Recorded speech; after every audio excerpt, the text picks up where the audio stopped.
The petition filed by Mr. Havi came up for mention this morning before the Honorable Mr. Justice Mativo. I did not proceed to hearing as it was only for mention. We pressed for interim orders, but the learned judge quite properly was of the view that he cannot give interim orders at this stage at all. Instead, he has given us a date. He has directed that the petition will be heard on Monday. We have prepared ourselves to argue the petition on Monday. I shall be appearing with Professor Gender, and several other lawyers will be joining us to defend Mr. Havi. Now, Mr. Havi has got a very good petition, and there's no way why he should not succeed at all. He is raising very crucial points, some touching on our young lawyers who at the moment are not being given a full share to participate in the leadership of the Law Society of Kenya at all. Mr. Havi himself happens to be a young lawyer, to the extent that I say so because he is not in his 50s or 60s or 70s at all. He is a young lawyer, but he has got a very good following within the Law Society. He has got very good ideas within that he should be given opportunity to lead the Law Society of Kenya. The argument being advanced by the Law Society of Kenya, in my own humble view, with respect, does not have any merit at all. And I pointed out very respectfully to the learned judge this morning that the Law Society should obtain an opinion of a senior counsel. I say so because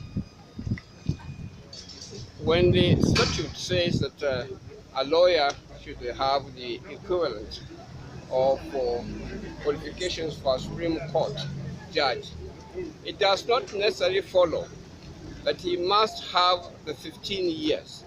All that is required is for him to demonstrate that indeed he has actually approached that period. And Mr. Havi has approached the period of 15 years. He has actually served as an advocate for 15 years. He has got about 16 or 17 practicing certificates, and he qualifies to stand for the leadership of the Law Society as president.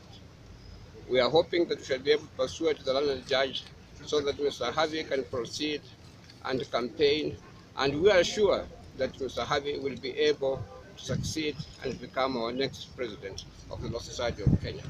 Thank you. I'm sorry I'm in a hurry. I'm before Justice Odunga. It's okay. Thank you so much.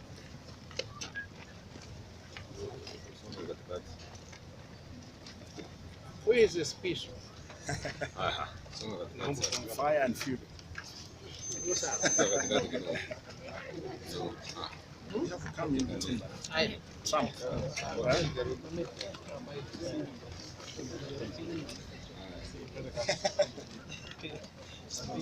Now, today the court has made a very favorable decision, which we were asking. The court has said that it will expedite the hearing of this petition. It has put aside all matters that were before it today and for the better part of this week, so that it has sufficient time to hear us. So come Monday next week, the court will consider the arguments that will have been put forward by my advocates, as well as the advocates for the LSK. Now, as regards the argument as to whether or not LSK is within their power to preclude me from addressing official forums of the LSK, despite the fact that there's been no determination on that issue, I think the concurrence of ideas, both from the court and from the advocates, has been that there's no preclusion in me attending official forums of the LSK and addressing members of the Law Society. And it is on the basis of that that I've indeed made it my resolution to attend the CPD that will be organized by the LSK in Mombasa on Friday, and I'll verily address the members of the Law Society. Because we need to understand one thing: a select group of individuals whom you've seen how they act in court, you've seen how Paul Mwite has expressed himself. He seems to behave as if the society belongs to him. The society does not belong to Paul Mwite. The society belongs to all of us. So that when we come to court and say we need an opportunity to be given the same right to vie as much as we have the same right to vote, it's not a favor. We're not asking anybody for a favor because the Law Society is a mandatory statutory organization that once you become admitted to the bar, you have no option but to be a member of. So it will be turning logic over its head for the Law Society, which, as I've said time without number, is being controlled by a cartel of select senior advocates. And we've seen them today in court. I've battled these guys time without number, and you can see they have now come again to battle me. This is not a fight for Havi. This is a fight for integrity, not only within the Law Society, but also within the judiciary. We've seen what these individuals are capable of doing in the Law Society. We've seen what they're capable of doing in the judiciary. We will not entertain these games. And we have said, and I speak for the majority of the lawyers, because the advocates who are below 15 years in practice represent almost 70% of the registered voters.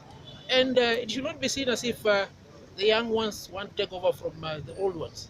That's not the case. Look, we have many advocates in our midst. We have Rachel Mrugi here. We have Professor Ogenda. We have Dr. Kaminwa.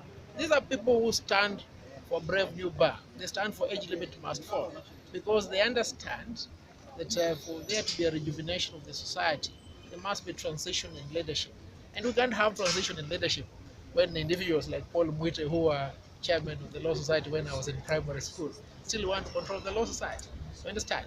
So let's continue with our resolve, convince members on our agenda, and it is my firm belief that we'll surmount this hurdle, we'll win this court case, we'll be on the ballot, and we'll win the election. Thank you.